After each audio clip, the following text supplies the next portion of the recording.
Welcome to Politics Chat, in which I try to answer your questions about modern politics.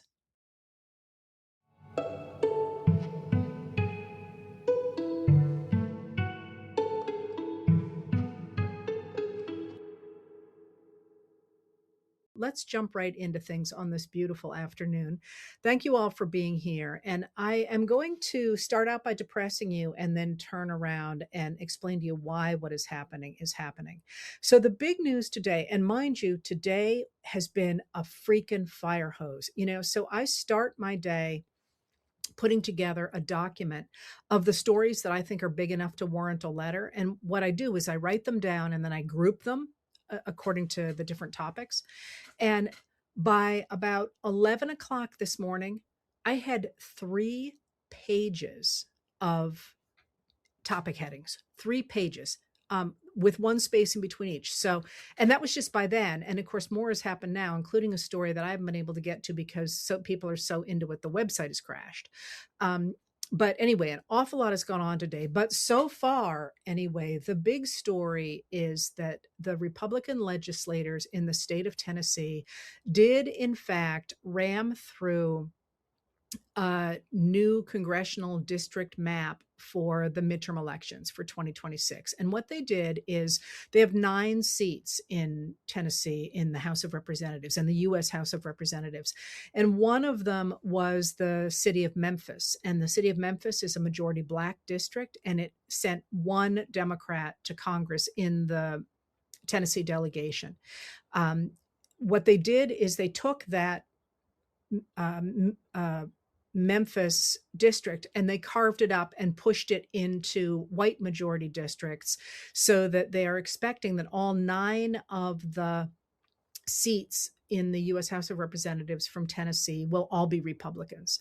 And this is a reflection of the Supreme Court's decision of April 29th in Louisiana v. Callais, in which the 6 Republican nominated, appointed members of the Supreme Court basically gutted the Voting Rights Act of 1965, which was designed to guarantee that Black and Brown Americans could have a say in the people who represented them.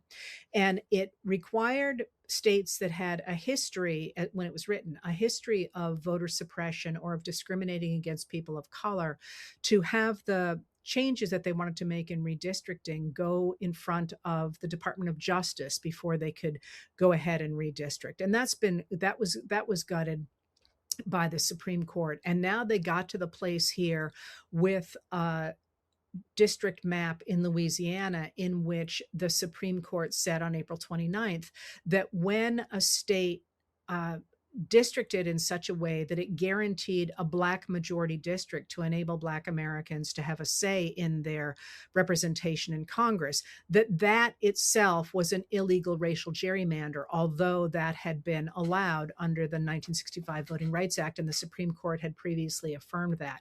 So what that did is it instantly opened up the door for Republican-dominated legislatures across the country, but mostly in the American South, to run back to their maps and to do these really odd mid-decade redistricts. And I don't want to lose sight of the fact that it's extraordinarily unusual for a state to draw new district maps in the middle of a decade. Because if you think about the Constitution, you will know that in it, it requires there to be a census every 10 years. And on the basis of that census, the representation in Congress gets carved up and districts are carved out of those states. And one of the things that's happened in the United States since 2010, when the Republicans launched what was called Operation REDMAP for Republican Redistricting Majority Project, is that the states, especially Republican dominated states, have really dramatically upped their gerrymandering to guarantee that they have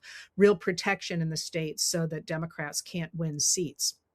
Now, what happened was Trump wanted to make sure that he would still have control of the House of Representatives after the midterms, because usually a president loses a lot of seats during the midterms. And in Trump's case, it was pretty clear that his numbers were going south from the beginning. And he's very concerned about losing control of either the House or the Senate, because if he does, he faces investigations and he faces potential impeachment again. And he really does not want to be impeached again, which is kind of interesting because he wasn't convicted the first two times he was impeached. So there really was no punishment for it. But boy, he does not want to be impeached again. So he demanded that Texas redistrict. And I hope I'm taking you over territory that sounds pretty familiar to you. He insisted that Texas must redistrict, and it did so, giving the Republicans 5 more seats in Texas. But instantly, California said, okay, if you're going to play that game, so are we. And California redistricted in a slightly different way. California did not push through new maps based on a decision by its legislature alone. It actually put a referendum in front of the people of California to ask if they were willing to gerrymander on a temporary basis to fight back against the fact that the Republicans had done so in Texas. And they said they were. The Republicans challenged that in court and lost. Now, then the Republicans went ahead and redistricted Ohio and sorry, off the top of my head, I don't remember which one it was. They have redistricted, I don't know in what order it was, Ohio, Missouri, North Carolina, Texas, and now they've done Florida as well in an attempt to pick up extra seats. And the Democrats have redistricted California and Virginia. The Republicans are now madly also trying to redistrict South Carolina, Louisiana, and Alabama, and they have just redistricted Tennessee. So when they did that today, when they redistricted Tennessee that way, what you are seeing happen is essentially what we saw during Reconstruction. And I told you on Tuesday that I would be doing, I think it was Tuesday, that I would be doing a big piece on this. And I haven't yet because there's been so much news, but I will, because that idea that you should be able to create a solid wall, ignoring the interests of your constituents, is an extraordinary rejection of democracy. And historians look at the American South from about 1874 to 1965, when we got the Voting Rights Act, and we do not recognize that as a democracy. We recognize that as an authoritarian period in that region of the country. So what you're seeing right now happen is essentially watching Reconstruction happen all over, that a majority in a state is acting to silence the minority in the state. And that's the really big news. And you're going to see it happening across these Republican-dominated states. Now, what you're also seeing is Democratic-dominated states saying, hey, two can play at that game. But remember, the Democrats have advocated a system of independent, nonpartisan districts, which, by the way, is very easy to do now with modern computers. So it's going to be harder for the Democrats to do it because a number of Democratic dominated states already have written into either their laws or their constitutions that they must have these nonpartisan commissions dividing things fairly. People have asked me what I think about this, and I would say this is absolutely a time to fight fire with fire, because this is the system that worked for at the time, the Democrats in the South after the Civil War, and it absolutely will turn this country now into a one-party state, a dictatorship. And I would like to point out, I told you I was going to scare you first, and I'll get into the better stuff later. I would like to point out that one of the things we tend not to look at when we look at this kind of racial and political steamrolling of a minority population is, once again, the true problem at the heart of creating a one-party state. Again, forget about whether it's a Republican or a Democrat, and think of the system. If you have a one-party state, first of all, you don't have oversight of the party in power, and it tends to be extraordinarily corrupt. And what happens when you have an extraordinarily corrupt system? You cannot get people to invest in it. You can't get people to start businesses. People don't want to live there because they know nothing will protect their ability to make a profit or to protect their property. And you saw this in Hungary after the rise of Viktor Orban and his destruction of the economy there in favor of his cronies, who, by the way, are all leaving like rats leaving a sinking ship, trying to get their money out of the country because they have engaged in this corruption now that the people of Hungary have overturned them with a supermajority and are putting rules back in place.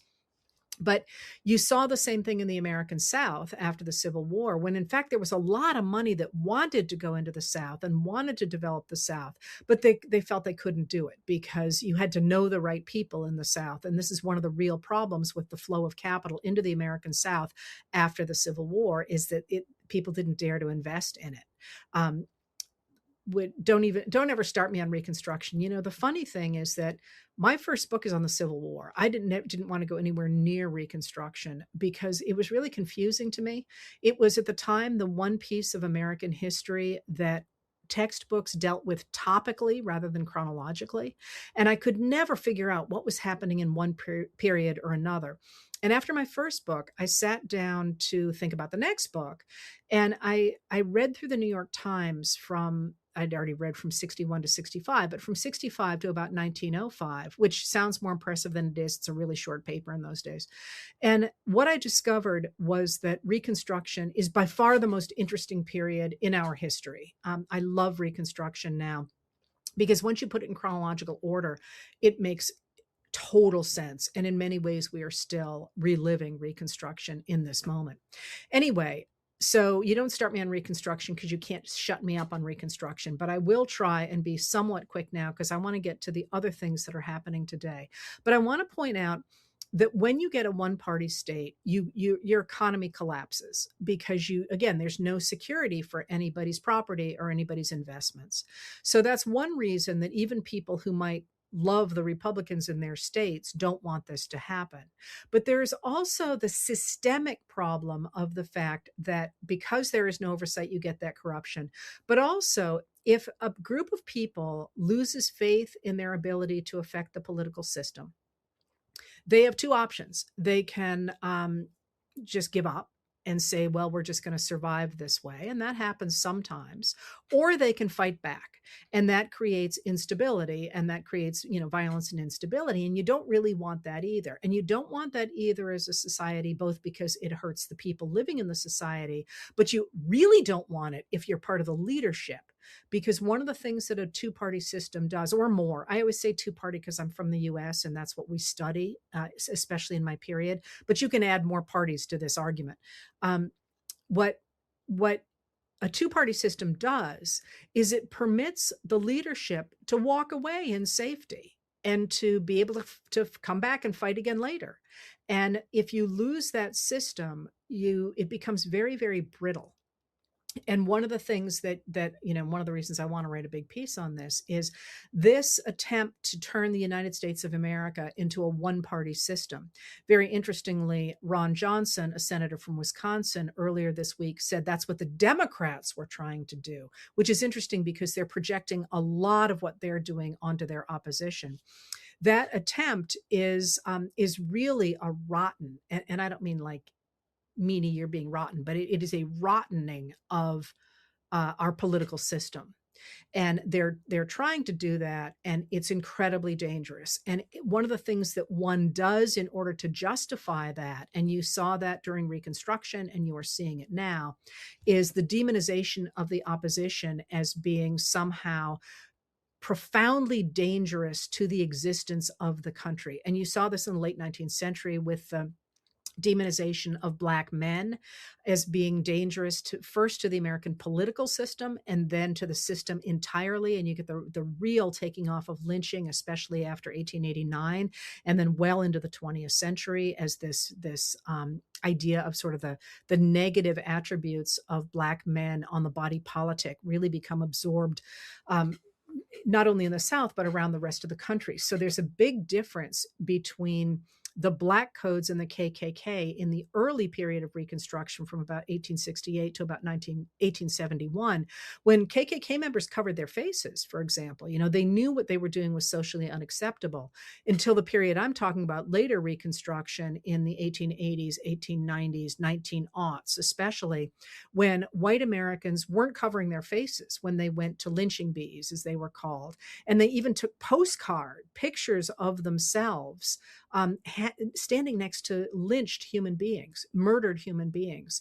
And very famously, there is one postcard that someone sent to another, a white person sent to another white person saying, hey, can you find me in this picture? And it's a picture of a lynching.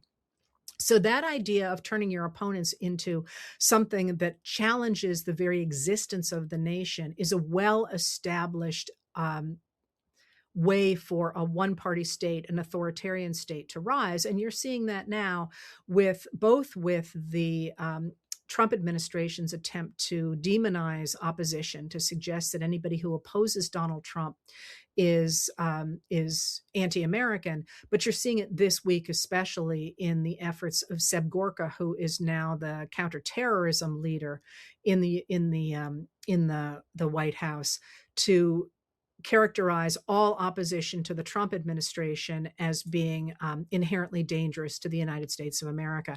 And that, that sort of anticipates this sort of, we need to purge those people. And they're very much at that right now.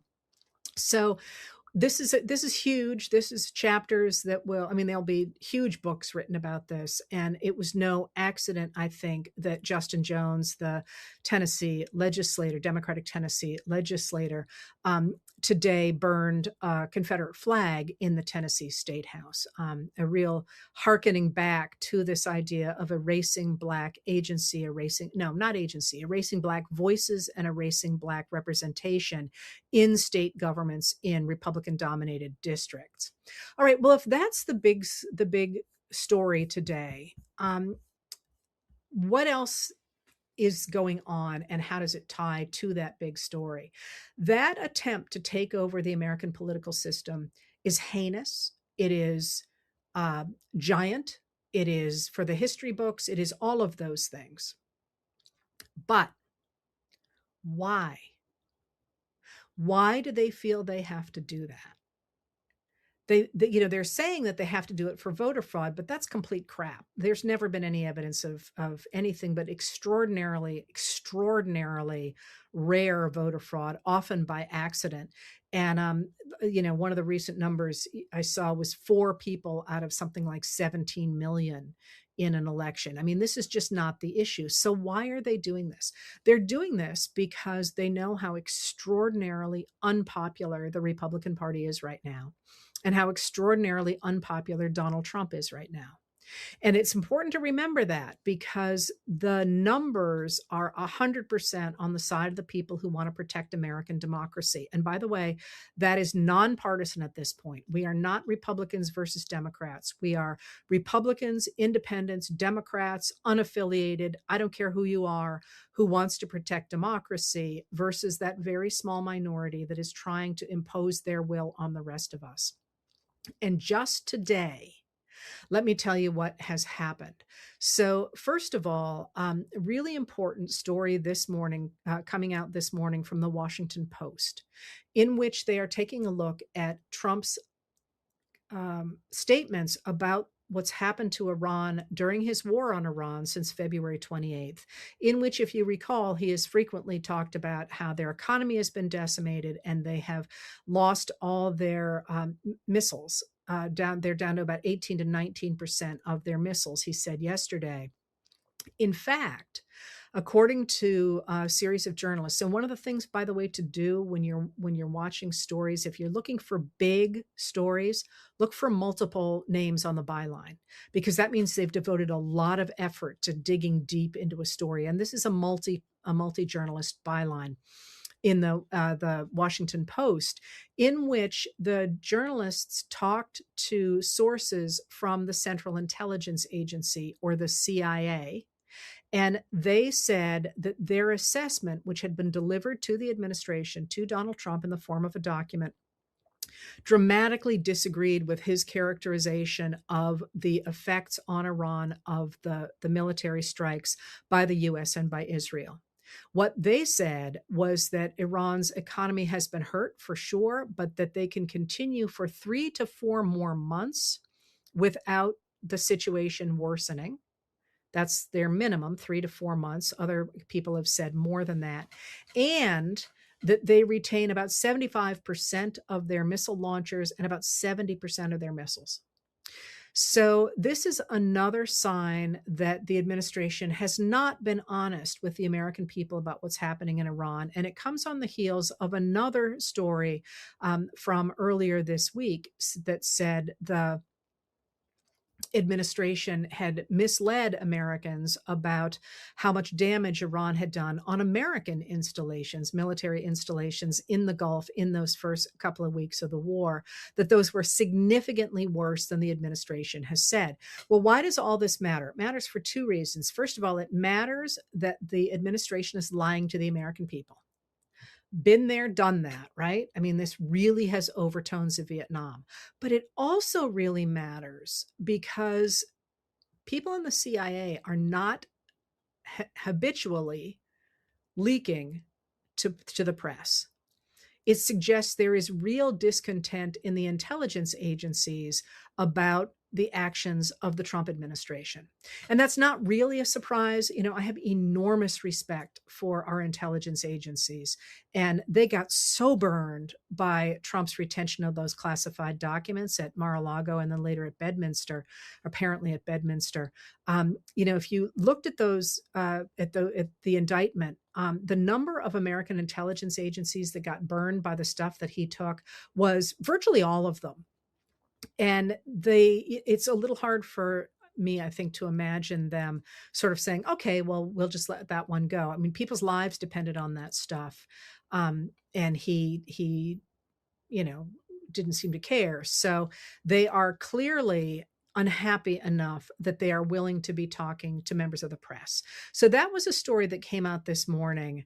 But there's a couple of other things about what's happening in Iran that are not boding very well for this administration. One is that if you remember, and I've a little bit lost track of days, I think it was Monday, late Sunday night. Today is Thursday. So late Sunday night, Trump announced Project Freedom, that the Americans were going to work to open the Strait of Hormuz militarily to resume traffic through the Strait of Hormuz. And it was supposed to start Monday morning. And on Monday, both Defense Secretary Pete Hegseth and Secretary of State Marco Rubio were in front of the press insisting that the first phase of the war, and I'll tell you more about that in a second, had ended, and that this was another phase of the war.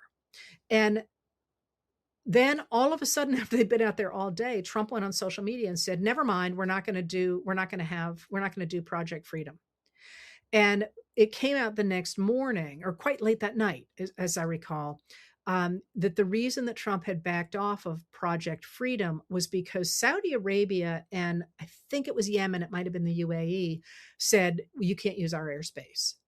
That's a big deal right there, because if you remember, the Saudis, including MBS, especially MBS, were enthusiastic about this war. They helped convince Trump to engage in this war. And there is enough backlash against the damage, apparently, that has been done to Gulf economies that they're now saying we're not going to have anything to do with you flying over our airspace. So that was a big deal there too. But then there's more as well today that does not bode well for this administration. And that's that the U.S. and Iran engaged in hostilities against each other today.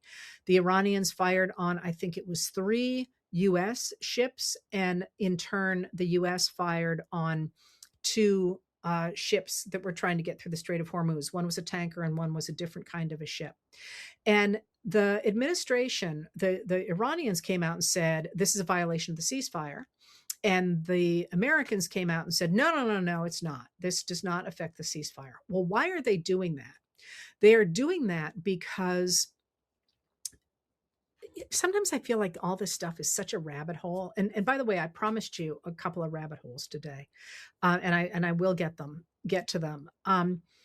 But this is a little complicated. But remember that Trump went to war in Iran without Congress's approval. And he did so under the outline permitted by the 1973 law called the War Powers Act. And what that says is that if there is an imminent threat, which is why they kept talking so much about how the Iranian nuclear activity was an imminent threat, despite the fact that their own intelligence departments said then the Iranians won't have a nuclear weapon for at least a decade. That's a little not like imminent. But anyway, they insisted that this was an imminent threat. So they went ahead and started striking Iran. again, clearly expecting, Trump said so himself, that it was going to be short, like his Venezuela adventure was. But under the War Powers Act, the president can do that so long as he as long as he tells Congress that in writing within 2 days, within 48 hours, which Trump did. He had told Congress in writing on March 2nd. But then he's got 60 days either to, at which he either has to get the troops out, not just stop things, get the troops out, or get congressional approval to stay. And Trump and his people came out on the day, that was May 1st, that was the deadline there, came out and said, we don't have to do this because the ceasefire of April 7th means the war was terminated. They used the word terminated.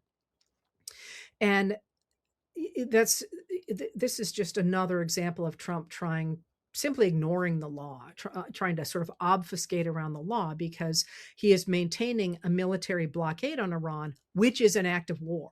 So to say there isn't a war going on when you're literally engaged in it is just ridiculous. But anyway, so the administration is trying desperately to say, we're not at war, we're not at war, we're not at war. I promise we're not at war, even when they are exchanging hostilities and putting troops in harm's way. And you can tell I care deeply about this because this is like American Constitution 101. This is something the framers cared deeply, deeply about because they didn't want a government to be able to spend people's lives or treasure without their express permission. And that was something they wanted to see argued out in Congress, which is why Congress gets the power to declare war, which Trump is just not paying any attention to at all. And he's not giving them briefings, except classified briefings. So the American people really don't have any idea what's going on. And that is itself a huge problem. So that's happened now in just before I came on. The attack was sometime about an hour. I think the notes were about an hour. No, they weren't a full hour before I came on just now. So who knows what that's going to look like for the rest of the day. But it's clear Iran's a real problem for Trump. There really is no way out except perhaps him simply declaring victory. But the Strait of Hormuz, which was open before he started this adventure, will not be open so far afterward. And now we have the additional problem of other countries looking at straits near them and saying, hey, maybe we should do the same thing. That's a huge problem for world trade. And if you remember the 1941 Atlantic Charter, even before the U.S. got involved in the World War II, began with the concept of freedom of the seas because of the difference it would make for the world economy. And of course, that worked until very recently. All right, so Trump's in trouble with that. He's also in trouble with the fallout from the Iran war here in the U.S. So the national average for a gallon of gas today, according to the American Automobile Association, which is one of the measures that people use. I use it. There are other good ones too, but I use it because most people have heard of AAA. The national average for a gallon of gas today was $4.56. But also today, the British company, it's an energy giant called Shell, announced that its profits were up 24% in the first 3 months of 2026. They made $7 billion at the same time that the American people are, and other, by the way, other companies also have really high numbers. It's just that Shell came out today. While Americans are hurting now for gasoline, and we're about to be hit really hard on other products because they have to be transported with diesel, which is really expensive right now. Shell walked away with $7 billion of profit. Here's my first rabbit hole for you. And unfortunately, I can't see your comments because they get backed up on my machine. But I'll give it a try here. Do you know why it's called Shell? Do you know what their product was when they began in the 1830s? Somebody knows. I'm sure you do. Hey, Wheaton, Illinois. That's where I grew up. My stuff is running behind, so I actually can't see that. It's not coming up. They literally were a company that transported seashells, because seashells were a huge decorating item in the 1830s when they began, 1840s, and so on. And so Shell actually began as a shell trading company. So when you see that shell outside of Shell stations, you are literally looking at the origins of that company back when they traded seashells. And of course, from there, taking seashells from that region of the world, they expanded into transportation. And then later on, they expanded into oil. But they began as a shell company. Anyway, the other thing that reflects that today, reflects the growing prices today, is that Whirlpool, which does refrigerators and washing machines, came out and said that the Iran war had created what they called a recession level industry decline. They're in real trouble, and they told the American people that they should expect to pay higher prices for appliances going forward. That's not very welcome right now, I have to say. But that's not the only places in which this administration is currently in trouble, because one of the things that it needs to do is it's got to keep its base on board. Those people who voted for Trump because they wanted having lost the people who wanted to stay out of foreign wars and who wanted lower prices, they're really now trying to double down on those people who are white nationalists and want to get rid of immigrants from the United States.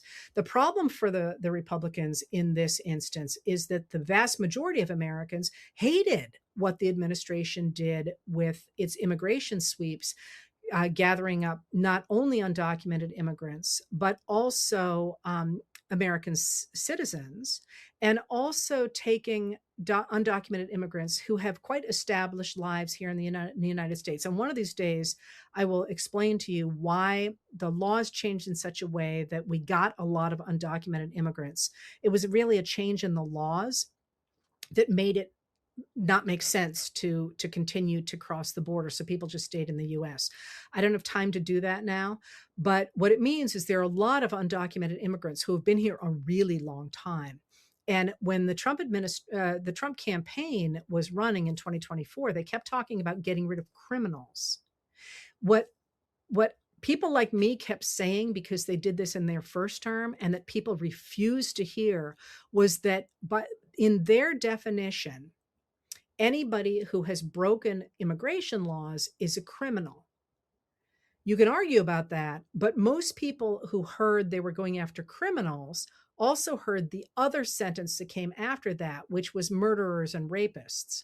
So they were not thinking about, grandma who lives next door. They were thinking of violent criminals when the campaign promised to sweep these people up and get rid of them. So when, in fact, the administration dug in, and under people like Greg Bavino, who was border protection, people were horrified. And this is how we got the protests. This is how we got the shooting deaths of Alex Preddy and Renee Good. And Americans hated it. Americans actually, the numbers for Trump actually went underwater on immigration.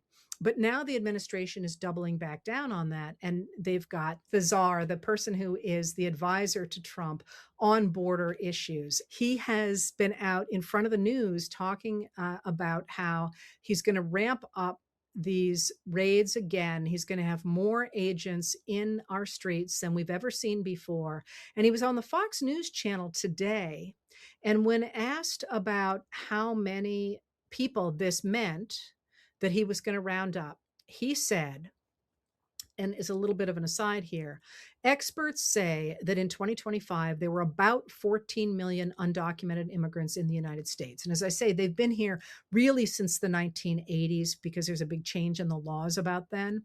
But so there's 14 million people, not according to Tom Homan. Homan said that as far as he was concerned, there were well over 20 million undocumented immigrants in the US. And he said, and I quote, "We're going to do everything we can to arrest as many people as we can." Now, that wasn't popular back before we knew things like the fact there's a new study out, I believe it's from ProPublica, about how many children have been pepper sprayed or gassed in the in the raids that federal agents engaged in to round up immigrants, which Americans don't like. They don't like people pepper spraying or putting gas over children. We also have new, more in-depth studies of how many people have been dying in detention. And there was the administration, of course, changed the detention rules so that once you got picked up, you went into detention. This is why they've got these big facilities now full of people. You used to get picked up and then you would be released with a court date to return to. And the percentage of people returning for that court date was very, very high. I believe it was either 98 or 99%. But now you simply go straight into detention, which is how you have these families in detention at places like Dilley, where their food is full of maggots and all that. Which I don't want to blow over that.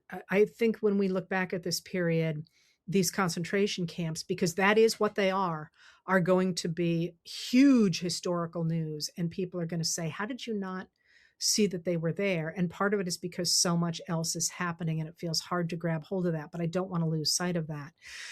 So we have that out there. And we also have a new story out today about that facility, the federal facility in Florida that I hate it when they have these cutesy names, but they're calling Alligator Alcatraz, that the federal government and the state of Florida is considering shutting that because it is costing $1 million a day.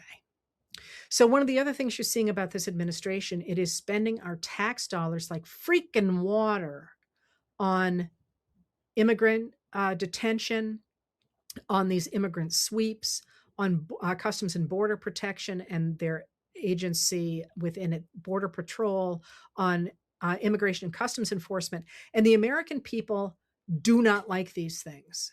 They do not want these things. So that's not going to help the Republicans going forward. But I'm actually not done yet on things that didn't look good for the Republicans today. First of all, there is yet another story out about how the Republican Congress is basically dysfunctional.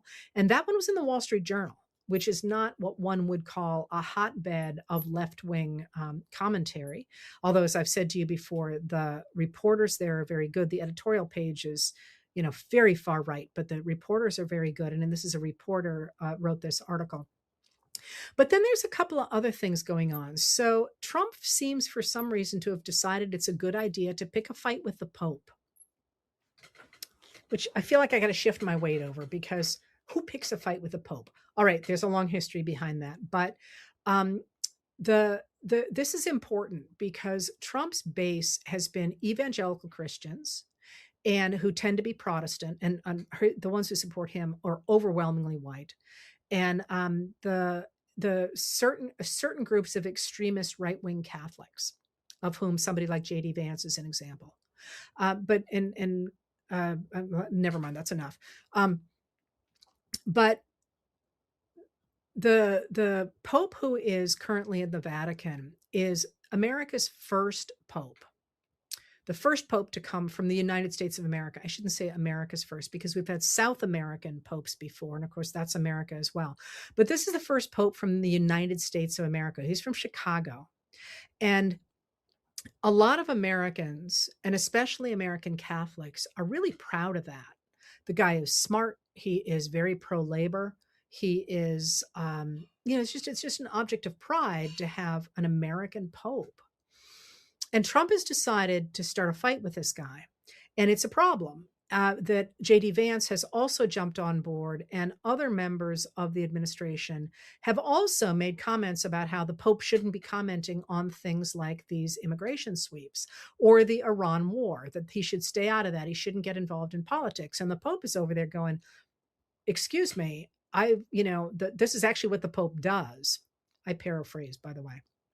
Anyway, today, Secretary of State Marco Rubio was at the Vatican to try and smooth the waters there, and it didn't go very well at all. This Pope is pretty clear-spoken, and he said there was a frank exchange of ideas, but he made it clear that he is still unhappy with this administration's attacks on Iran and its unwillingness to continue negotiations from is American foreign policy, because America's strength has always been in negotiations. And of course, this administration is just doing everything by force. And the Pope has taken a stand against that. He has also taken a stand in favor of the humane treatment of undocumented immigrants, which again, the Vice President J.D. Vance and the Trump have both taken an issue with. So the administration is fighting with the Pope after Trump showed that picture of himself as if he were Jesus Christ, something that is enormously unpopular with all Americans, including his own base. So they have that going against them. And then they got something else going on today, too. And that is that if you are watching Trump, and mind you, there's no reason that you have to do this, both of his hands are now covered with makeup when he goes out in public. And by the way, it's not very good makeup. So you can tell it's there.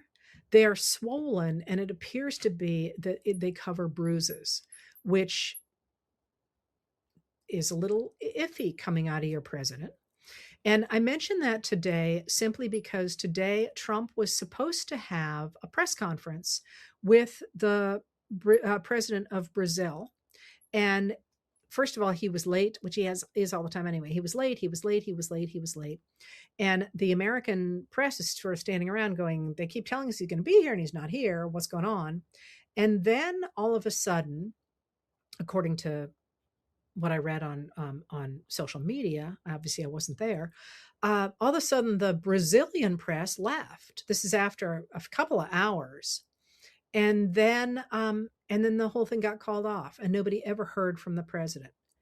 There was no explanation. He just never showed up, which is really weird. It's really weird if it happens at all, but if it happens during a bilateral meeting with another nation's leader, that's just like off the charts weird.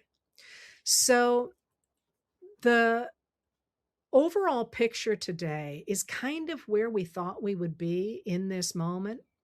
That is, the administration is falling apart. It is, it's involved in this war that is causing a global economic crisis. They're already over the law, outside the law with having done this. They're outside the law with the War Powers Act. The economy is in trouble because of the cost of oil and fertilizer. We even talk about the farm bill or agriculture today. At the same time, the Trump is hurting his supporters with his attacks on the Pope and having to try and cover with, with upping his attacks on undocumented immigrants again. There's just not a silver lining anywhere in the story of the administration today. Oh, and I didn't tell you the other piece of news that I haven't been able to get on yet because the site keeps crashing. And that's that when the Fulton County grand jury indicted Trump for trying to overturn the 2020 election, they took a lot of testimony, and that was released today. The transcripts of the testimony were released today, and I haven't been able to read it because I say it keeps crashing. But the fact that it led to an indictment suggests it's not going to look real good for the administration. So that's out there as well. And so what you're seeing is this chaos, and this chaos is going to get worse. I promise you that this is going to get worse. Every day is going to get worse until we reach some kind of a resolution. There's also tariff stuff out there today, which did not go Trump's way. But in reaction to that, the Republican Party, what's left of the Republican Party, the true believers, are trying to steal our democracy. They're trying to make it so that opponents of Trump become criminalized or become demonized in their system, and that they are unable to elect the people that they would want to elect to support them. So you've got these two trains running almost to see which is going to win. Is the administration, which has control of all three branches of the government, going to be able to impose a dictatorship on us? Or is it going to collapse and our voices be heard before that happens?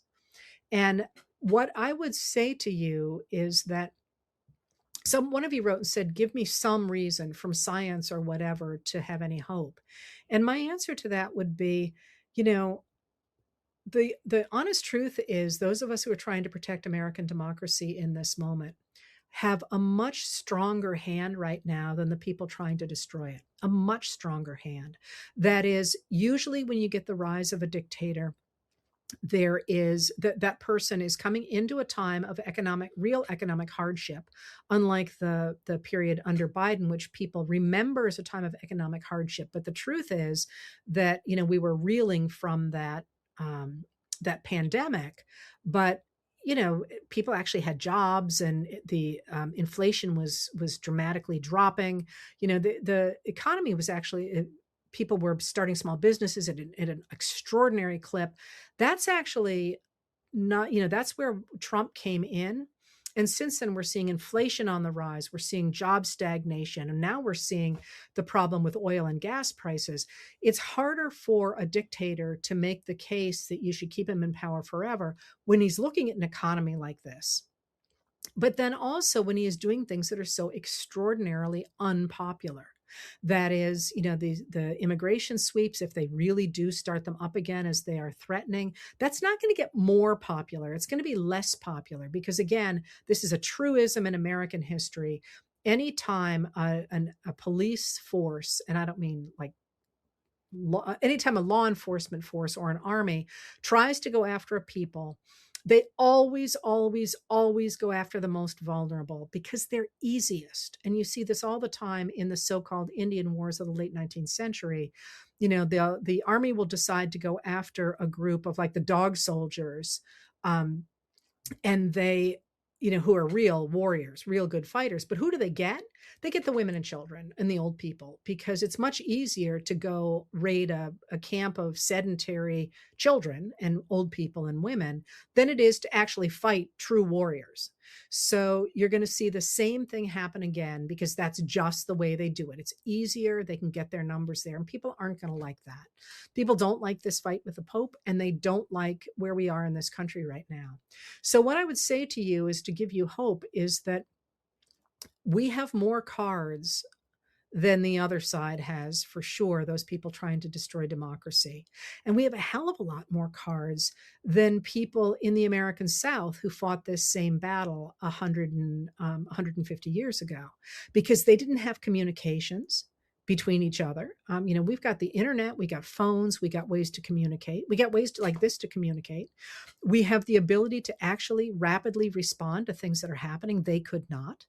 And we have real support in a very much larger country than they had at the time. So I look at where we are right now, and I'm tired. I'm tired, not just sleepy tired. I'm just like, leave me alone, you guys. Cut it out. Not another new story. But I'm also feeling like the momentum is definitely on our side. And I am not unsanguine about the future. I think that it's going to be a race, and it's going to be ugly and uglier in the summer. But there are things we can do to make our side have enough traction to make the midterms as dramatic a rejection of MAGA Republicans as they need to be. And one of those things, I'm going to start right here at the bottom, always keep calling your people, right? Keep calling both the state, the local level, and so on. That really matters. But the important thing right now is going to be to change things at the state level, because it's at the state level that you're seeing this dramatic redistricting, and you're shortly probably going to see voting restrictions. So turning out at the state level and working with organizations in your state that are working to protect the vote at the state level is really where your muscle needs to be right now, and make sure it's there. If you're in a red state, work to fight against the redistricting, and then to make sure that people who are opposed to it get out and vote. There are state Supreme Court elections coming up in the next week or so. There's some in North Carolina. There's some in Georgia.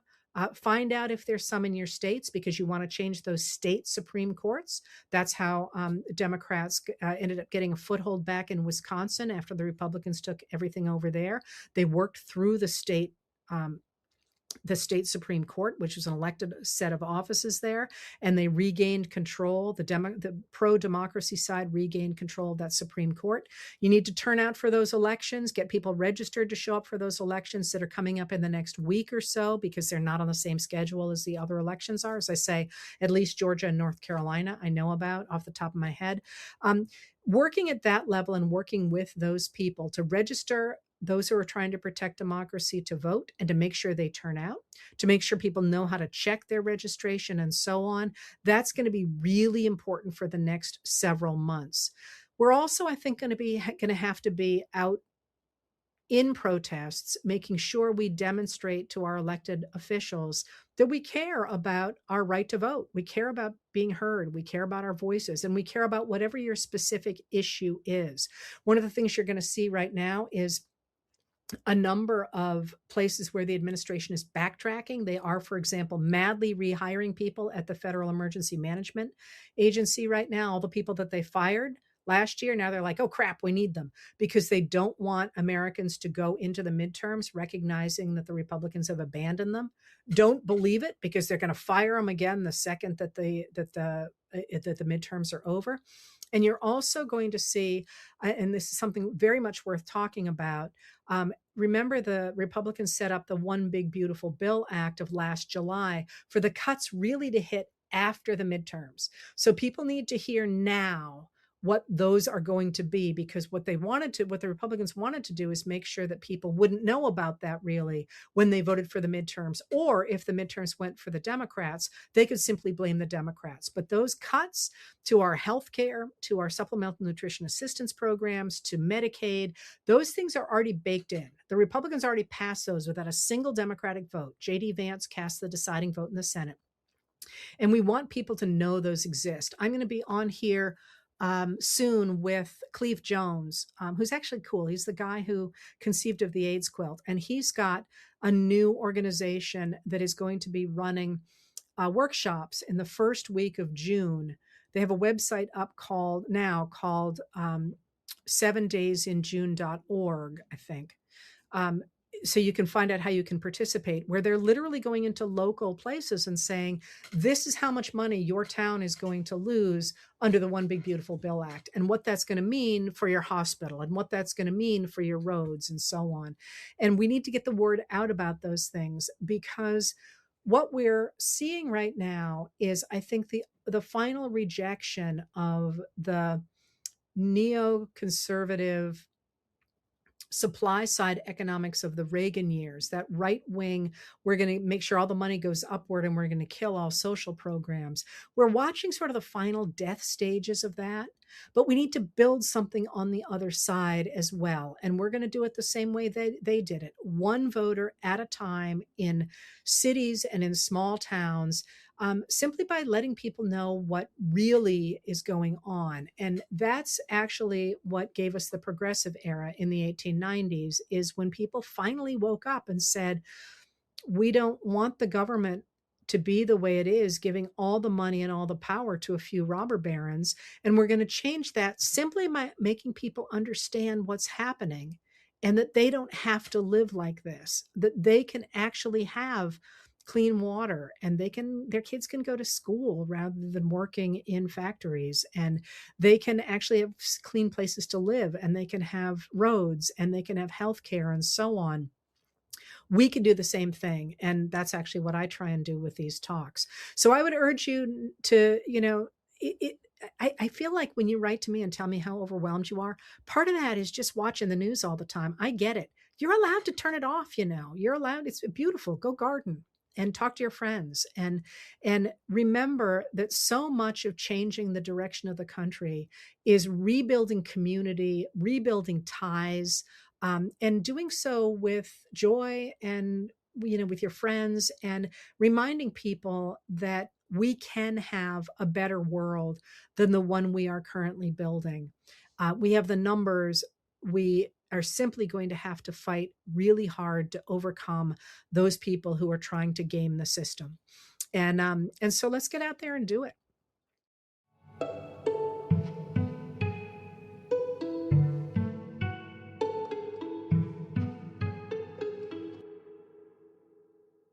If you'd like to tune in live, I record these chats on Tuesday and Thursday at 6 p.m. Maine time on both my YouTube channel and my Facebook page. If you want to hear more from me, I write Letters from an American every night. It's available on Substack and on Facebook, and the audio version of the nightly letter is available the following day wherever you get your podcasts. And finally, on Saturday mornings, I talk with Dr. Joanne Freeman, the historian of the early republic, professor, and dear friend about history and politics. We call our talks What the Heck Just Happened, and you can find them on YouTube. Politics Chat is produced by Lauren Westfall, music by Andrea Von Kampen.